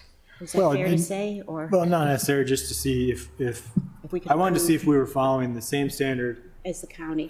and if we can or should use some of their language to take a different approach. But they're in the same situation. They have to follow the minimum state requirements. Yeah, right. They're both. But you can go above that. All right. Well, that I think. Well, let me just let you know something we're doing and invite you to attend if you have the time and your help for sure. But 2 recent Board of Appeals decisions have made it very clear to me that they're having a hard time with some of the ambiguity of the city code. one has nothing to do with this, but the recent one, the Eastport Shopping Center, has everything to do with the APF legislation. I'm guilty of being the co-sponsor on all three of the APF pieces of legislation, and we're asking all of the chairs of the land use bodies, Planning Commission, Board of Appeals, Building Board of Appeals, probably Port Warden, to come in and talk to us at a council work session about difficulties they're having.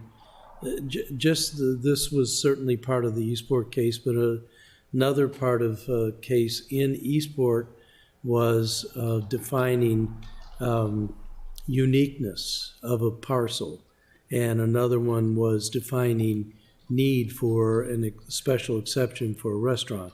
What does need mean? And in this case, it was a restaurant that wanted to locate on 4th Street within 1,000 yards of 8 other full-fledged restaurants. So we're trying to get in and clean up the code, and we're asking the boards and commissions, but we're asking you too. I mean, if there's things like, Matt, you just pointed out, what do we consider an outfall? I mean, that's a very interesting, I mean, it's kind of fun for us to think about these. So you have to deal with it all the time. For us, it's sort of like, whoa, wow, I never thought of that. That's pretty cool. But if there's things that we can do in doing legislation that make your jobs easier, better, or make the outcomes better, like TMDLs, it's really what we should be doing. We should be up here at the 40,000 foot level thinking about the big picture and the 10 or 20 years out, and getting help from you guys to tell us the things we need to be doing with the nuts and bolts of day-to-day operation of the city. So if you can, I think it's the third Thursday in February, we're having that meeting. If you should find these things as much fun as I do. If not, stay home. But we are really trying, and this is actually something that Teresa Sutherland got kicked off, is our code has sort of been built up. I know this is a terrible analogy, but like guano on islands.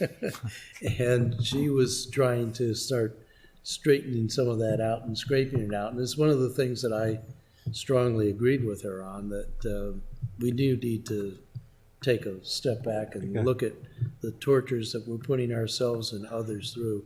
There's other things I'm working on to try to speed up the permitting process and those sorts of things, because we have a terrible reputation. Now, I'm not sure, I don't think the staff deserves the blame for that. I do think some of the code that we do that makes it tougher, and of course it is the citizens. I mean, citizens are the biggest thing for good reasons, but they're the biggest slowdown for things like Crystal Spring and that sort of thing, because they don't like what's going on there, and they do take advantage of the code. But anyway, a little tangent for me, sorry. I think I've never heard that analogy for Our code looks like guano. Yeah. As well, I guess I do have some other questions. In general, can you walk us through, explain to us what the standard, how staff uses the standard for adequate public facilities when it comes to stormwater management? So I'm not super familiar with. So for stormwater management, the first thing we look at is conceptually, do they meet the volume requirements that they're treating on site? That's the first thing. That's one of the most important things for me. That refers back to chapter 1710 in the stormwater management manual for the state. And then also looking at the storm drains, that they adequately can convey the 10-year storm and handling the 10-year storm. Within, on the site or off the site? On site to the, like I said, to the outfall. So, I look at to what information they give us, and like typically it goes to an inlet, and they say this is where, once it ties into the existing storm drain, and it, like if you have a system where, like for instance, again, I don't want to pick on Eastport Shopping Center, but there's a storm drain system that once it leaves the site, no more from the site is contributing to it. And it hooks into another junction where off-site runoff is going into that pipe system. They're only looking at what, they're providing to where it ties in. And that's typically what we look at, to that point where once it intersects with other storm drain systems, it's really no longer their responsibility, typically. So that's kind of how we look at it, is we make sure that we're meeting the volume requirements that are laid out in the MDE Stormwater Management Manual, and then we also look at making sure the pipes convey that 10-year flow. Okay. And then we also look at, erosion and sediment control. We look at the preliminary stormwater management or the erosion and sediment control plans as well, just to make sure that they are, are they going to do it in phases? Are they going to, do it all at once? And make sure those things are all compliant. okay. And so that, sorry, I don't mean to keep cutting you off. That is not sent to Soil Conservation District because they are not required to look at it by our code until it's a grading permit. Who were they? Soil Conservation District. It's the state agency that state is. agency, okay. Yeah, it's a state agency that's broken down into county districts, and basically what they do is they look at for us erosion and sediment control measures. Okay. For the county, they look at ponds and erosion and sediment control measures. Okay. Next. so there's no sounds like there's no analysis in that currently to go take a look at the stream beyond the outfall, beyond the point of discharge. I mean, if it's, the outfall, an adequate outfall, or adequate, there is an outfall statement that are on plans typically that say, that we certified that the outfall is stable, and that's, where do we want to define that outfall? Is it, where it leaves the system and is joined with other systems, or is it at the ultimate outfall? And, like I said, you start chasing down things, it gets more convoluted and more difficult. I mean, if you look at what the county had too, that you gave us from 16.4.203, that third option there, or the third, minimum control requirements could be increased if the county has completed a watershed management study that indicates additional requirements are necessary. To me, that sounds like they did outfall studies or like a storm drain system study where they looked at everything and they say, oh yeah, this is one that's coming up in our queue to fix. So it sounds like when you mentioned the outfalls, it sounds like that's not necessarily the very end of the pipe where it discharges in the stream. Sometimes it could be where it discharges into the pipe system down where it joins a larger pipe system or something. Right. I mean, if like Eastport Shopping Center, you look at the drainage area that comes to where the ultimate outfall is. I mean, that's picking up a lot of public and private properties, in addition to just that one parcel, and that could become a major project in and of itself to fix that outfall. I mean, you're talking the millions of dollars range. And I do believe for Eastport Shopping Center, that when it was going through the Planning Commission, there was something mentioned about donating to or participating in a stream restoration project in that section. I don't know what all the nitty-gritty details of that were, but I believe that was in the Planning Commission's finding for the project. So that was the mayor and I and Leo Wilson, and I'm trying to remember the principal from Bay Engineering. Terry Schumann. Terry. And some of the surrounding neighbors walked the site. The surrounding neighbors were concerned that we were going to somehow impinge on their property. Those are those big, expensive homes there along Americana. And once they found out that what we were really looking at was how much it had been scoured, and we were trying to think about ways. And so that wasn't the shopping center team. That was Leo Wilson and Terry Schumann, independent of the project, but interested in what we could do to restore. And, it's like so many other things with the mayor and elected officials. We go out and we get all jazzed, and then come back and do other things.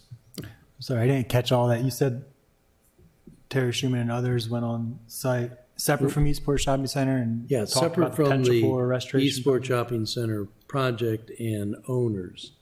This was, I think Diane Butler actually precipitated it, wanted us to come out there. And it was Leo Wilson, Terry Schumann, the mayor and I, John, somebody nearby neighbor.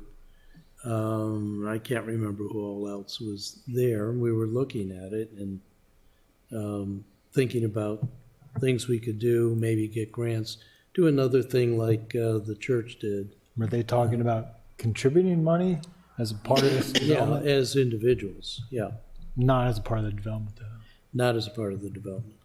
All right. And they made that very clear. We're here as citizens, not as the shopping center application. Okay. So there wasn't, okay. So Matt, what you're explaining is really the process in reviewing in 17.08050, the process of reviewing grading, the grading submittal, is that? So when we go to a grading permit, that's after site design is approved. Okay. And when we go to the grading permit, that's when it's sent to Soil Conservation District, and that's when it's And the that's- plan. That's what they use for construction documents out Right, there. and that's a benchmark where variances could be identified or I So mean, the best way to really kind of look at this, Yeah. grading permit, I would say is 99% plans. Okay. right, All right. Then where we're at with that project, or when we're doing site design review and those type of things, adequate public facilities, that's more like 60% plans, because it's not everything and not all the details and everything like Right. that, but it at least gives enough information that you're on the right path, that there's not going to be any surprises when it comes in for the final grading permit. Like the one thing that drives me crazy when I'm doing permit reviews is when you're going through, you do the site design review and you say, this is what volume I'm treating. Then you get to the grading permit and all of a sudden it's completely different numbers. I have to do a full, complete review of it. I mean, and it's the same exact project, except for now all the numbers are completely different. But who's submitting to the county, So when they submit to the city, Okay. they submit 8 or 9 copies of the Okay. plans. okay, I get 5 of those copies. oh, and then you I- send to them? Yeah, I send it to Okay, them. gotcha, Yeah. okay, And when they review it, and just to give you an overview of the whole entire process, when they review it, if there are any comments, they mark the plans. Yeah. I never see those plans. Those get sent directly to the engineers then to address the issues. And then they resubmit those marked plans back to the city when they resubmit the plans. yeah, because the code says that's where the director of planning and zoning can make variances to the scope of work. So it seemed like a real pivotal time. I don't know, maybe I'm getting too micro So here. when we go to, when we go to the grading permit aspect of things, that's when they would request their variance for Okay. stormwater management. Okay, That happens when it's at the grading permit. okay, During the site design, that we'll see that are they going to meet the stormwater management requirements or not. Okay. But we should have a general idea of that. And one of my comments would probably be when we're doing the reviews, if it's approvable, let's say, it's approved with comments, and the comments would say generally, make sure you ask for the variance on your stormwater management because you obviously can't meet it on site, and make sure that's directed to the director of public works. okay. So when is there a possible disconnect between the grading plan and the site plan? I mean, is that, when you mentioned you, Oh, it's sometimes they'll change the numbers of like their limited disturbance, like they may Okay. expand out, or Yeah. the site may get smaller, or Okay. they may Got it. change like the impervious numbers and everything like that that's on site, because that all shifts what the stormwater management requirement is. okay, thank you. Any other? No, So just a quick question about TMDLs. So my understanding is we can submit for credits for anything over the minimum. And so if we do get them to treat off-site, would we be able to claim credits for that? Potentially. So with that, I'd have to look at the language of the TMDL information again. It's kind of a little vague, where you could say again, I would have to look at it again just to refresh my memory. If it's but, vague, we're claiming it. there's something along the lines of like, for new development, I don't think you can claim additional credit unless you're treating previously untreated impervious area. So, like for instance, if like, and I'm just hypothetically saying this, like, say you're doing a project that's at the end of a street. If you were to treat the end of the street stormwater and not treat like, or just treat additional end of the road stormwater and treat stuff on your site, you may be able to take that street and park area that you're treating as credits. So it's kind of vague in that area. Okay. All right. Yeah. If you have any more information on that, I'm curious to see that. All right. Any other questions? Anybody? Any other comments from anybody else? Well, just a comment is this has been very helpful, and thank you. Yeah. Thank you very much. Like I said, this is just kind of the beginning of some things we're kind of considering in our minds in terms of what to propose in the future coming out of the public facility. So yeah, if once we do come up with something draft, I'll love to share it with staff, get your feedback.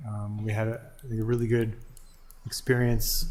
It was a long meeting, but very good experience with plan and zoning, kind of going through the critical area regulations and looking at ways to strengthen that. So at some point, I would like to do the same thing with stormwater code.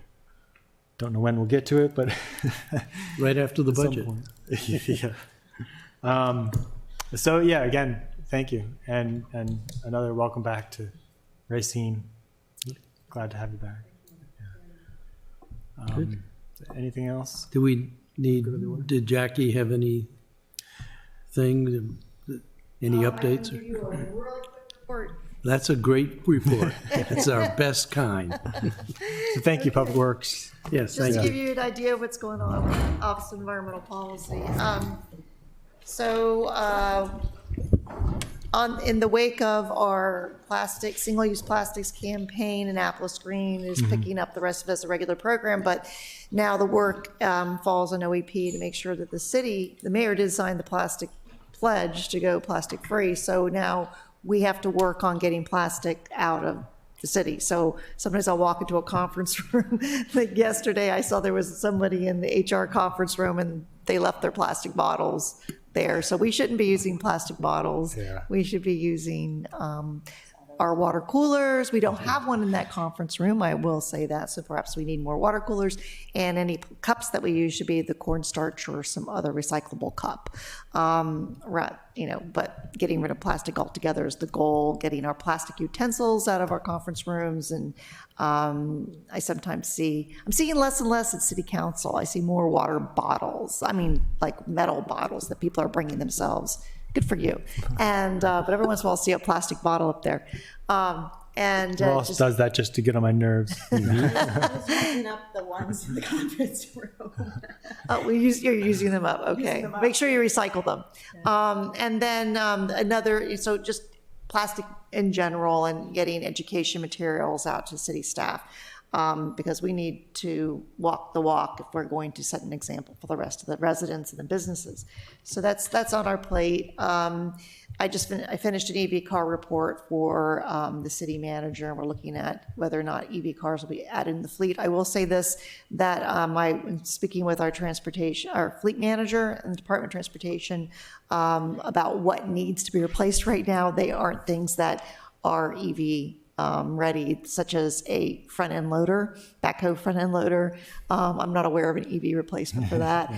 What are the fire rescue vehicles and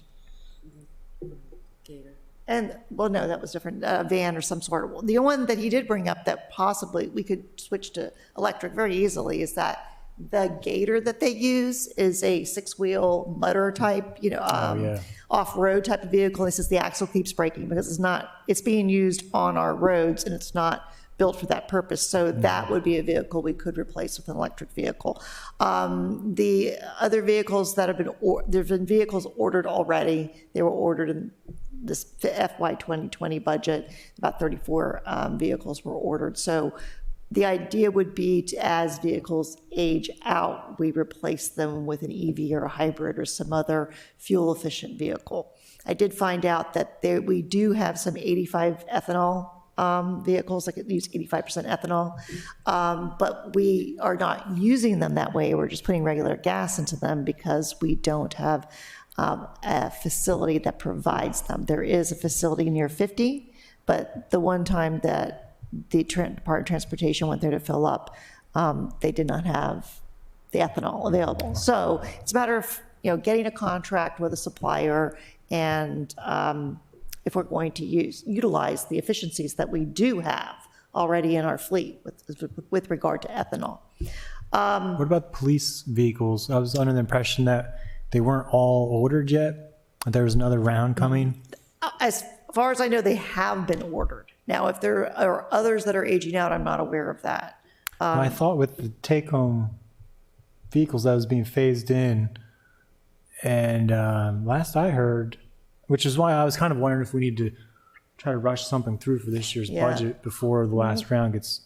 What I recommended at the end of the report, because the report just had information and was kind of like, where do we go from here? What more do you want for me to research? Was that we really need to do an audit of our fleet and determine what types. I have there's 24 different types of vehicles and being used by the police department or in other places, and which ones need to be replaced. But we need to know where the particular types of vehicles that are being used for a certain purpose are in their lifespan, so that we can plan ahead for future budgets, and which ones could be replaced with an EV vehicle or a hybrid or a plug-in hybrid.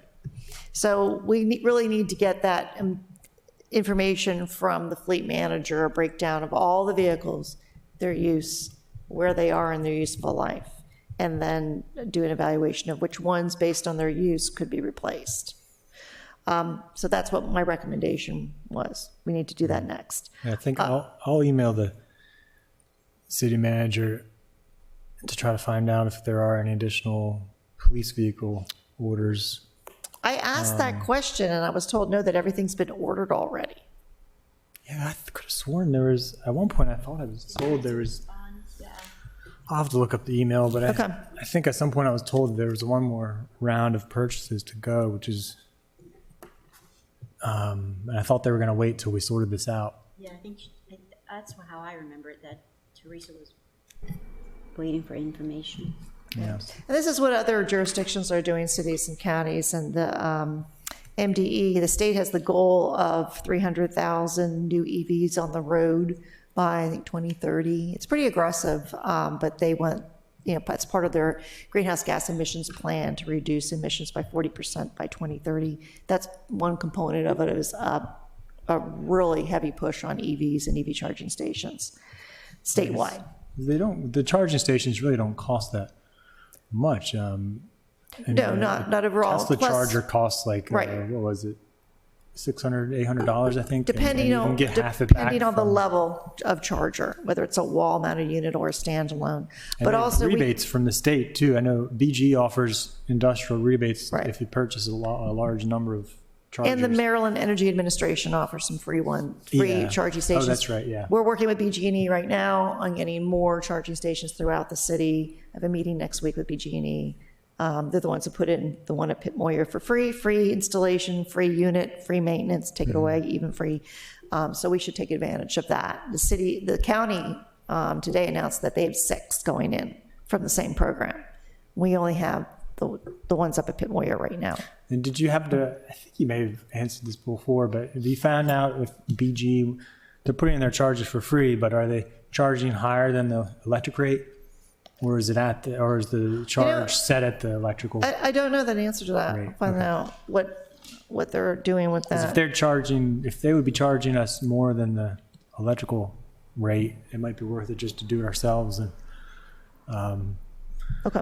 But anyway, if you find out anything else I'll find out about if there's any additional round of new purchases. Okay. Speaking of purchases, Do we have plans for the new Public Works facility for solar panels? Not that I know of. Well, that's something that our office is interested in, making sure that what's added there is where we can, making it as LEED up to, rated, and stormwater as like the demonstration project almost, if possible, what you could do with stormwater, so that we set an example as the city to the developers that we're asking to do 125% treatment at their sites, what we can achieve, solar panels, green roofs, anything and everything that we can do to make this kind of a hallmark of what you can do to reduce emissions and be green and sustainable and retain stormwater on site to the maximum extent we can. Yeah. Let's see, what else? We got Jackie, we have a work session tomorrow if you have nothing to do at 3 o'clock on that. We're having a presentation on the Hudson really? Street Okay. proposal, or talk to Yeah. David Jarrell before that, and he'll do the, Well, actually, yeah. we do have to meet, all city buildings have to meet LEED silver, right? silver at this remember. point, yeah. Which we need to increase. I think we should increase that to gold, but Platinum? or platinum. Platinum actually, is the yeah. highest. Platinum's the highest. That doesn't necessarily mean they're going to have to put on solar panels. They might for platinum, but probably not silver. Right. Well, we get solar power, so that could be one of the places where we use our solar power. Yeah. So what's been mentioned today is I was at the resiliency work group meeting today over at the House of Delegates building with Queen Anne's County, Charles County, Anne Arundel County, and the Climate Leadership Academy was mentioned. The DNR puts on. I sent out a notice. All of you received it as well for applications. I'll be going. Oh, were you accepted? Yeah. Oh, But, good. yeah, Okay, and I'll be going as well. Racine is will be good. going. It's free for government officials, Yes. and there are 6 meetings, 2 each month, and they're all day trainings. And there is some study required for them. Right. There's online and in-person study. But it's very comprehensive. Talks about financing, resiliency. And we have an email on that? Yes. What's Yes. the email again? You can also find it on the DNR website. It's the Maryland Climate Leadership Academy. Right here in Annapolis. Yeah, for and- change. We'll be having, right now it's scheduled at the Health Department on Riva Road. One session maybe at Pitt Moyer. We could not get that large of a group into Pitt Moyer for all the days we needed. So Okay. right now it says Health Department. It also says Pitt Moyer. Depends on where you look. But that you can take also for government employees, you can take the certification exam at the end of the course at no cost, so that you will be a certified climate change planner, which I plan to take. Good. So then also our urban tree canopy assessment we have a contract for that. Contract. Yes, for the University of Vermont to perform the assessment. That was a line item appropriation in the budget for $5,000. Yeah, that's been awarded to the University of Vermont that performed that assessment 10 years ago or more. Yeah. It's more, I think more than that. 2006 or something Yeah. like that is way overdue. So once we get that assessment, I've asked Brian Adams, the city forester, to make a plan based on that assessment as to what steps does the city need to take to achieve our goal of 50% tree canopy by 2036. So, and then I asked him to break it out like every year, how much we need to plant, because remember, we're taking trees down, we're trimming trees, sometimes they fall down, so we have to account for that as well. We were approached by Bird City USA near the end of last year, and Racine and I met with them about a certification for the city. Much of what we have done for Sustainable Maryland and Bee City USA, the pollinator gardens, qualifies the city to become a bird city. So we will be asking for an enhancement in the budget, about $125 for that certification program and membership. So that's just something about, really, Racine will just be getting information together to do that. It's not going to cost us any other staff time. Our community assessment visit was done in July, and our application for the community rating system is that done, Racine? The application is pretty much done. I'm sure there are just some areas that we could probably give a little bit more of a fluff to. But we will not be submitting this application to FEMA until May. They accept the applications twice a year, and the May date is the next upcoming date. So I have done, this was paid for by a grant from DNR. I've done the final reporting for DNR, and we have to do the final billing, invoicing stuff. But it's pretty much done. Okay. Yeah. Good. That will, the Maryland Environmental Service is preparing that application for us. They will submit it in May. And then we'll see what kind of rating we get as a city, and then we'll be eligible for reductions in flood insurance for residents and businesses. The greenhouse gas emission study is being updated. Racine's working on that with a member of the Environmental Commission. And then once we update it, we have procedures in place so that we can easily get the information on how well we're doing and where we need to improve. And also part of that study will set goals and recommendations. This is something that the mayor very much wants, so that he can set goals and recommendations to get us towards being a more carbon neutral city. Yeah, that's the mayor recently mentioned that to me, wanting to revisit the carbon neutrality. I didn't have time in our conversation to mention it. We do have a current goal of 2050, but I think it may be worthwhile as a council to readopt a goal, maybe even something more aggressive. I know that's not too far off at this point. But well, what this study will do is we show where our emissions are coming from, and then we can make year by year goals to set those goals to what we need to get done so we can reach our overall goal. And we're not going to be able to meet it without addressing our fuel use in the city. So we really need to get a replacement strategy for those vehicles. Yes. So I'm unclear. Is there a study underway about our existing use right now so that we can evaluate if we can improve? We did a greenhouse gas, well, it's an inventory. So it's actually, sorry, it's not a study, it's an inventory. It's the greenhouse gas inventory. It was done, 2010? 2006. That's the one I was thinking of, 2006. Okay, it was done far before my time, but way overdue for an update. Gotcha. So then we did the Honeywell audit and implemented all those measures. Yep, that was presented, We have some reductions we've already realized. Those have not been accounted for yet. So in this inventory, those reductions will be accounted for. And then we're looking at other ways we can further reduce. EV cars would be a big help towards that, because our biggest carbon emissions right now in the city are from transportation sector.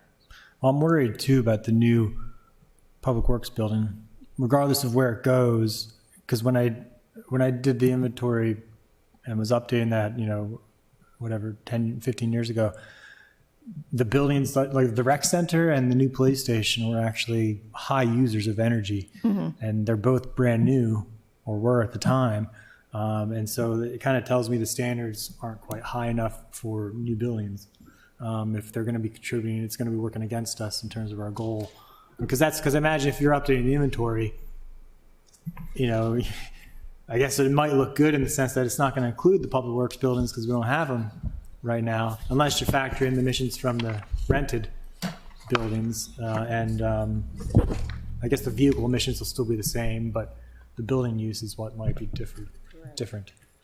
So the arguments on all of those back then was that it would add a lot of cost. Yeah. So we have the goal, but we ignore it because it's going to cost more. So we do need to stiffen our resolve. Yeah. It's more upfront, but then every year you have less maintenance. I mean, that's the whole idea behind the energy performance contracts.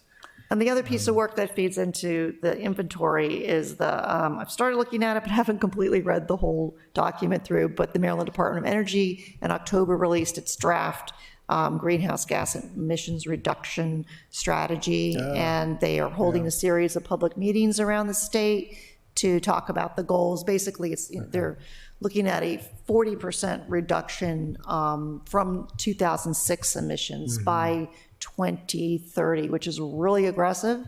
Ben Grumble spoke today about it, and the state is committed, the governor's committed to reaching those goals. So I would like to look at it and to see, they're making recommendations in it, and it has to be implemented, obviously, at the city and county level, and see what we can do to meet those goals. Yeah, so I guess we'll wait on any action, well, perhaps we should on the council until we get the inventory updated and see where we are, what we need to do to reduce those emissions. All right, and just to give you a heads up, at our next meeting, I know for me anyway, I'd like to get on our agenda a discussion about Greenway Oh, yes. in connection with the comp plan. So I think we'll invite Sean Wampler, somebody from the Conservancy Board. If Yes. you give them the Conservancy Board a heads up, and the Environmental Commission. Yeah. That topic came up at was on the agenda for the last board meeting of the Conservancy Board last Thursday. They're very interested. They want to look at what the mayor's plan and see, where that fits in with conserving properties as well as creating a greenway. Yeah. So that they would like to be more targeted in what they do, and that would definitely focus their energies. I got the sense, I paid Sean a visit. It was fascinating because she's got the two screens in front of her, and I think she has a wealth of information, and I suggested to Rob that we could actually have her maps projected on the screen. She would love to do that and see how we can overlay for some kind of one-stop shopping, if you will. There's she even has interface with the county. So I'd like for the comp plan, you kind of look at Annapolis as a site, and priority for me at least would be the undeveloped land, and then of course protected land, and just kind of do those overlays. Right. Kind of a design with nature thing. And that leads, there's no one here from the Environmental Commission, so I will tell you that at their last meeting last week, they talked about they definitely will be feeding information into the comp plan, and Sally will be speaking to their commission because they want to make sure that green spaces and environmental concerns are part of the comprehensive planning process. Right. I did not even know in my ward there's a piece at the end of Chester Avenue that exists that is a access point to Spa Creek. It's a street and park. It's a street and park. There's an RFP to build Which street that is. It's a very nice street. All right. Any other? Nope. I think that's plenty. Well, thank you very much for the report. You're welcome. Mr. Lyles, do you have anything you go to the order? Well, welcome and thank you. Yeah. He misses me. So just, Jackie, how did you think that stormwater management dialogue went? I thought it went well. I hope you found it informative. We did. So, You could, we should, I like the idea of pushing for 125% on site, and if it has to be off site, I don't think it's something the city's done before. I think Matt said maybe once before, he's told me, but we should be open to that. If a developer can do off-site mitigation, and especially, if we can take credit for it. Now, obviously, we're talking about new development sites, we're not going to get credit because they don't meet their obligation on site by doing it off-site, because they're developing a site that's never been touched before. But if they do meet 100% of the requirement on site, and do another 25% off site. 25 off. That's where the question lies. Whether we can get credit for that, for TMDL credits. It's interesting. It's not well defined in the code. When you saw off-site stormwater facilities, they put them in the category of providing a stormwater facility off-site, but no mention of shifting it from on-site to off-site. And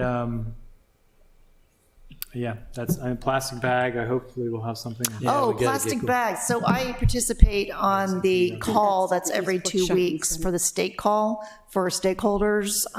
Delegate Learman from Baltimore and Senator Augustine from PG County are sponsors of the state bill.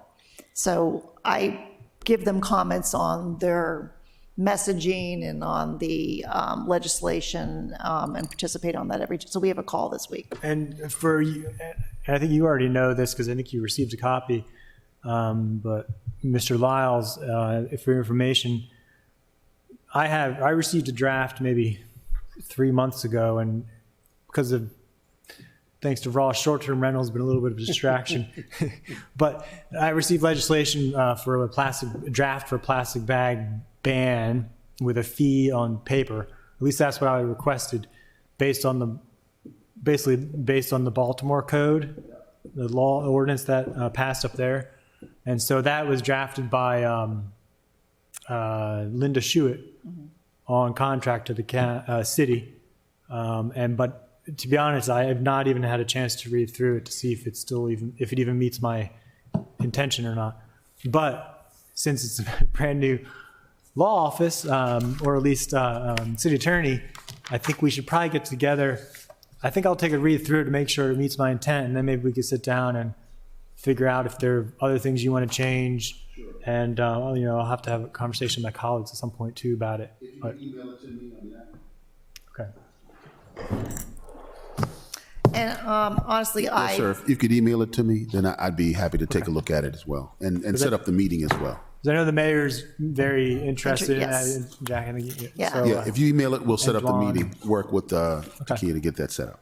Excellent. Thank you. so There's a I don't lot know of what the public mayor's going to appetite for introduce that. his own bill, or Sorry? I don't know if the mayor's going to introduce his own bill or work with you on an ordinance. Well, do you know what he is looking for in it? The mayor, Yeah. What kind of a ban or fee? he's interested in an all-out, at this point, I can only say he's interested in an all-out ban, rather than having some, like Baltimore allowed plastic, but the thicker plastic bags, what you see is 4 mil, it's like 1/1000th of an inch is a mil, so it's 4 thousandths of an inch. They're thicker, and the idea is that they'll be reused, but the data show that they are not reused by the vast majority of the time, and they end up gumming up our machinery in the recycling center and taking up space in the landfill, and they're just thrown away. The studies show that a plastic bag on average is used between 5 and 12 minutes. Right. And that the cleanup cost per bag is about 17 cents. Yeah. So it's a lot of money to spend on something that's used for I just still such a like short. the DC law, because then I know that we can't, I guess we can't do a stipend or, We don't know yet. we don't know yet, but then the money goes, we could That's gonna be allocate the up money to- to the bay. Up to So Mr. Lyles. they allocate it to Potomac. you make note of that? Anacostia cleanup. Well, so so DC law, Mr. Lyles. So like I said, it's likely going to be what I propose anyway. Tentatively, I have to talk to my colleagues here, but tentatively a ban on the plastic, but then possibly a fee on paper bags. Still offer paper, but have a fee. Well, what the the data intention- shows is that if the best and most effective behavior changing legislation nationwide and in other countries is when you have a fee coupled with a ban. It changes behavior. Otherwise, people just take the bag. Yeah. And some states that didn't do it that way found their compliance was okay, so-so, or marginal. But once they changed over to a fee on a paper bag or alternate bag, the compliance rate soared to 80%. Yeah. It really changed behavior. People started bringing their own bags. Yeah. So that's what you really are after. You want the Yeah. plastic bags out of the waste stream, out of the landfill, out of our recycling Yeah, center. we want to change the habits, the practices, and reduce the actual pollution. But Yeah, and we can get people to stop sending me the bags of the pictures of the sea turtles and dolphins yeah. gagging on plastic bags because they mistake them crabs, I'm for sure. jellyfish. Yeah. and so with the fee, it's not our intention to make the money. So one of the things to talk about would be, so can we have a selective fee that's just placed on the large retail stores instead of just the mom and pop, Main Street stores? And then the other thing would be, would it be easier just to have that fee be something the large grocery stores can collect and use on their own, or can we have that fee come back to, say, our watershed restoration fund or some other fund to help cover any administrative costs or cleanup costs for the pollution? So that would kind of be some questions I'll have for you for the law office. Anything else? So the my fee would be colleagues on, are the ready to go. fee would be on the paper bags? Yes. So no plastic, Yeah. like Trader Joe's, there's no plastic. So they provide paper, but they would charge a fee for question paper. is, yeah, And it's who interesting the to fee would see go to. their model because maybe it's the clientele, because everybody comes with their recycle bags. And would that also come with the same fee on non-grocery plastic paper bags like Nordstrom's or? Yes, all retail stores. all retail stores, would be okay. impacted. And so, yeah, and I'd encourage you to maybe sit down with Director Guile, because she's put in a lot, and Racine actually put in a lot of research on what other jurisdictions are doing. It might be helpful to look at. So I'm sure there's a lot of legal Can I precedents. Can I make sure Main Street doesn't burn down first? Well, most people are giving paper bags at the retail stores anyway. Yeah. Yeah, there's not, that's true. Yeah. the clothing stores are not handing out plastic bags. Yeah. Yeah. Okay. Okay. All right. Thank you, You're everybody. welcome. All right, I motion that we, You sure you want to leave? Ross, you have to second. Second. All those in favor of adjourning? Aye. Aye. Yeah, it was